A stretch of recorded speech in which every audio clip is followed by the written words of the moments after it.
Алматы облысында апорт алмасын өсіру көлемі артпақ. Өңірде жұмыс сапарымен келген ауыл шаруашылығы вице-министрі Азат Сұлтановтың айтуынша, апорт бақтарының аумағын кеңейту және шаруаларды қолдау бағытында нақты шаралар қолға алынады. Облыстағы ірі агроөндірістік компания 120 гектарға жуық жерді игеріп отыр. Соның 78 гектары алма бағы. Мұнда алманың 12 түрі өсіріледі. Golden, Red Delicious сияқты алмалар сыртқа экспортталады. Жылдық өнім көлемі 400 тоннадан асады. Компания табиғи қоспасыз шырынды шығарады. Мұнда жемісті сапалы өсіру үшін заманауи технологиялар қолданылады.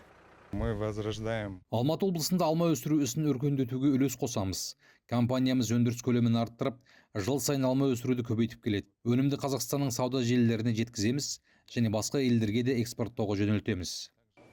Күзгі еңбектің нәтижесі бір күнде сатылып кетпейді. Мыңдаған тонна өнімді ұзақ уақыт бүлдірмей сақтау үшін арнайы қойма қажет. Міне Алматы облысындағы Гүлдала ауылында дәл осындай заманауи қоймада бақтан жиналған әр алма сорты бөлек сақталады. Әр сорттың өзіндік ерекшелігі бар. 6000 тонна сақтауға болатын қойма толық автоматтандырылған. Ауа ылғалдылығы, оттегі, температура бақыланады. -1-2 градустағы тұрақты жағдай жемістің табиғи дәмін, түсін және сапасын айлар бойы сақтауға мүмкіндік береді. Мы занимаемся выращиванием.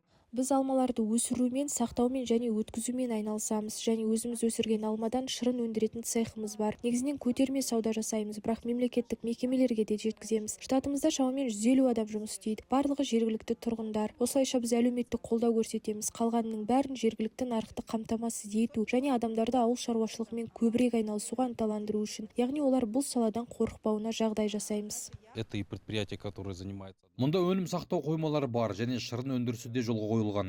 Ұлттық бренд апорт алмасын қайта жаңғыртуға ерекше көңіл бөлінді. 100 гектардан астам жаңа бақ отырғызылып, болашақта апорт ішкі нарықпен қатар шетелге де шығарылмақ. Қазақстанның агроөнеркәсіп кешені осылайша жаңа технологияны енгізіп қана қоймай, жергілікті халықты жұмыспен қамтып, сапалы өнімді ішкі және сыртқы нарыққа ұсынуда. Басты мақсат отандық брендті қалыптастырып, қазақстандық өнімді әлемге таныту. Ақжан Анапия, Ерлан Әбжан, Қонаев медиа.